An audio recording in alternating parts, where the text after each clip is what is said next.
Hey guys, coming today to talk to you again about some marriage encouragement for you and your marriage, or maybe you hope to be married someday. This might encourage you today. I'm going to be reading out of our book called Marriage Moments, and today we're going to talk about the importance of intentionality. Steve and I have really realized that marriage just doesn't just happen. Like a good marriage actually does take work. Just like a good garden, it really does need tending. You can't just plant it once and then leave it to be on its own, right? So our marriage needs tending. It needs intentionality. And I have a fun little secret for you today. We have found that one of the most important ways we want to be intentional with each other, like to really plan for, to really tend, to really make sure it's happening, is the subject of having fun. And in these days of COVID, of being kind of cooped up with each other, we sometimes can forget just to have fun. So today we're going to read from day 17, and I'm going to start by showing you a picture of our son, Clay, and his wife, Bailey. There, can you see the way that they are looking at each other? This one is about fun. Those faces. Oh, the way they look at each other. Such joy. Seriously, are you not smiling right now? Just looking at them, smiling at each other? I thought so. Steve and I never knew that our capacity to experience joy would only multiply when our children felt joy. It's surreal. Like multiplied by 1,000,000. The way your heart can be so happy for their happiness. No words. That's why a picture is worth 1,000 of them. Thanks for indulging me in a parental Mama Lori moment. Wouldn't it be great if we, as married couples, continued to look at each other this way? Like past the wedding day and beyond to every day of all our days? Oh, be real, Lori. Like seriously? Like seriously. Humor me for just a moment. Guys, be honest. Wouldn't you kind of like it if your wife looked at you this way when you got home from work each day? Or when you bumped into each other on your way out the door in the morning?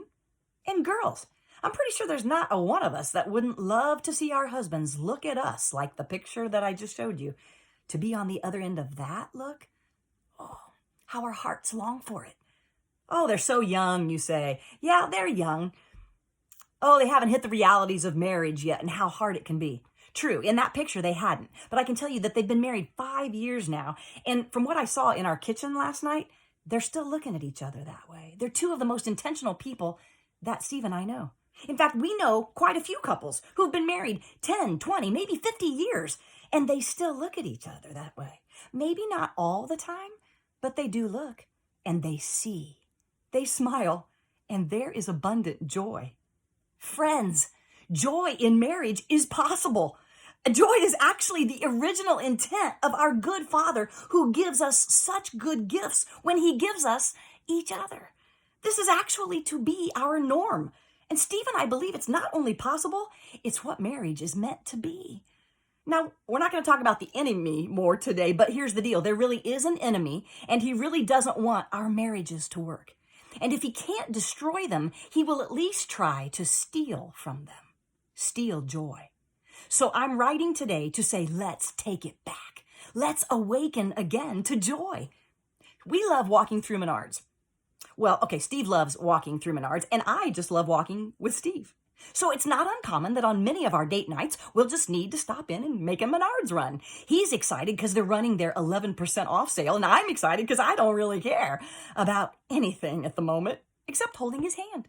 I don't have to plan where we go. I don't have a list or an agenda of anything that I, the wife, have to accomplish. So it's kind of like being on vacation for 20 minutes. I just hold his hand and skip along. Yes, sometimes I skip. And we just go have fun. And it occurs to me, as has happened so often these last months of writing and remembering, as I'm in the very motion of typing these words, I'm realizing why we love going to Menards. I'm reading the phrase from above that says, I'm excited because I don't really care, ... about anything except holding his hand, ... I don't have to plan, ... don't have a list or agenda. And there you have it, girls. When we don't have cares, or rather, when our cares don't have us, when we're not fixated on our plans, when we're not obsessed with the lists and our agenda of getting things done, or worried that they won't, or stressing about the kids or the heavy workload at work, wow, we're a whole lot more fun to be with.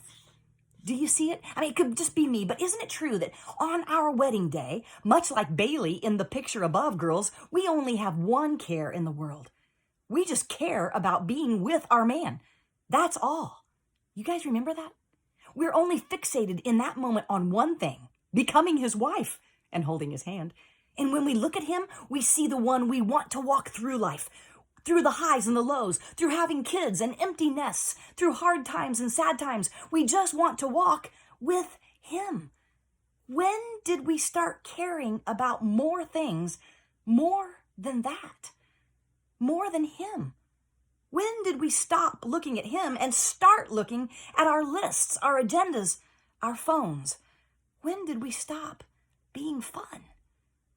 Contrast these two following scenes. I'm going to give you two examples. Number one, we're going on a date. Yes, we still date each other, and we highly recommend that married couples don't ever stop.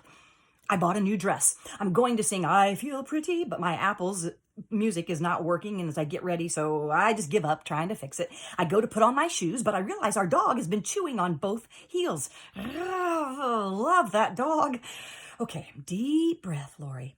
I find just the right necklace. I'm putting it on and I'm trying to latch it, and I'm still trying, but I can't line it up exactly because my eyes aren't what they used to be. In fact, I can't see it at all. And now I'm starting to perspire and I'm gritting my teeth and forget the necklace. Deep breath, Lori. And now he's calling, hey, Lore, we're going to miss our reservation. Are you ready? And now I'm mad at myself for taking so long and being frustrated that we're going to have to rush on a date. And I say, a bit louder than I intended, yes, dang it, I'm coming. To which he retreats to the car. I follow. He is walking carefully, considering the eggshells beneath his feet, and I'm stomping in my messed up heels, and we get in the car and slam the door. At this point, he's not only not looking at me the way a girl longs to be looked at, he's afraid to actually look at all. Now, scene 2. It's a late Sunday afternoon. We actually have a few hours to just plop on the couch and watch some football. So I put on my favorite sweats and he is wearing likewise, and we make some unhealthy queso for the chips, and I'm actually looking forward to doing just nothing. So I kiss him on the cheek and I steal the queso and I keep him from having any. And well, look at that. What is he looking at? He's looking at me like what? Like I had wanted him to look at me on our date. But he's looking at me like that now? I'm wearing my old sweats, and he is smiling. Could it be, girls, that what attracts our men to us is not the fab ensemble or the hair fixed just right, but the heart of a girl who can just be and be fun? Could it be that he finds me more beautiful when my heart is free and I can just be no matter what I look like on the outside? This is a phenomenon. We girls may be a little slow. And Steve is still smiling, and I say, what? And I'm thinking he wants the queso, but now I'm starting to see. And he says, are we having fun now? With that hopeful grin on his face. And I know he is happy to have me back, to have me caring again, only just about him. And letting the rest of the cares take a back seat, letting my to-do list wait till tomorrow, and letting the thought of tomorrow not steal my joy today. I think maybe I take the to-do of life a little too seriously. I think Father God designed us to trust him with our to-do. I think he wants us just to be. I think the next time my to-do doesn't go as planned, I need to just let it to go, to laugh, to realize that the one I'm with is more important than the one thing I'm doing, and the being with is more important than the getting done, and that loving well is the only thing to care about. So friends, go have some fun this week. Plan a date or 2 hours at home to just be. Or maybe rent a movie, steal the popcorn, and wake up and be present and be aware of the one you love and be fun. And look at each other and see. See the one you saw back then when you said, I do. And don't wait for the other to go first. Men, your women will melt if you take time to look at them like that again. It will cause the cares to go. And girls, let the rest go and look and see and smile and be present, fun, and enjoy. It makes you more attractive than you will ever know.